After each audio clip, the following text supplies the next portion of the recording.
What has the political reaction to Donald Trump's comments been so far? Look, pretty measured so far, Mel. You certainly don't pick up any sense of panic in Canberra about this remark. Yes, it would be seen as unhelpful, but it's also just one, as we heard then, of a flurry of comments, sometimes contradictory ones, that we hear from the President. Now, Anthony Albanese, the Prime Minister, was asked about the US President's rather throwaway line of criticism against Australia earlier today.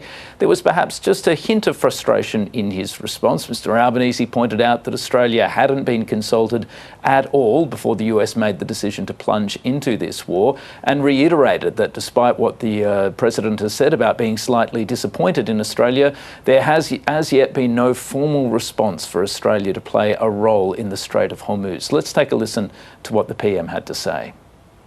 There is no request being made to Australia that has not been agreed to.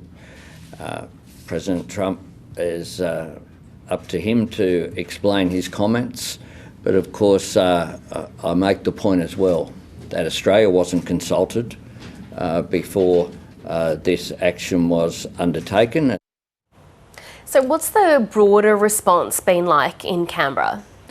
Look, the broad sense is that this is little more than noise. Not that you can ever take anything a US president says totally lightly, particularly not one as unpredictable and volatile as Donald Trump, but nonetheless, there have been a flurry of comments from the US president about the shortcomings of various allies in Europe and beyond. He's under, obviously, a lot of pressure at the moment. So again, I don't think anyone in the Australian system sees this as a really profoundly important moment. Of course, they're going to continue to watch this closely.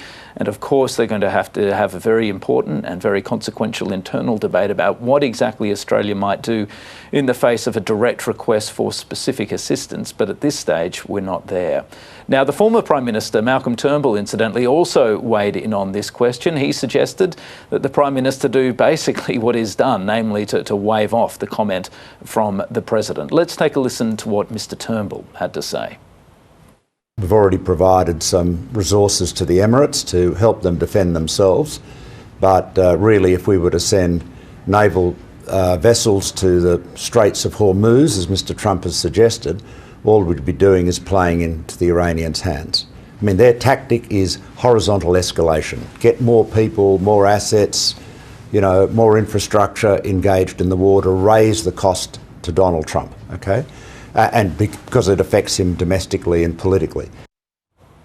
Now, of course, we'll have to wait and see how this all flows, but there is nonetheless a prospect of peace. No one is, I think, entirely optimistic that we'll get an immediate resolution out of the most recent negotiations, but look, any predictions in this space are very, very difficult to make. There is an interesting question. If there was a ceasefire, would Australia be willing potentially to send naval assets to the Strait of Hormuz to help restore the flow of goods? I think, like Germany said yesterday, Australia is very unlikely to do that in the case of a war, but would there be more pressure on Australia to make some sort of contribution if there was a ceasefire or some sort of peace settlement? Still, that question is at the moment hypothetical because, as we've been saying all morning, Mel, at this stage there is no sign of the war abating. Until that happens, it's difficult for Australia to make a clear calculation about what it does next. All right, Stephen Jedgett's in Canberra there for us. Thank you.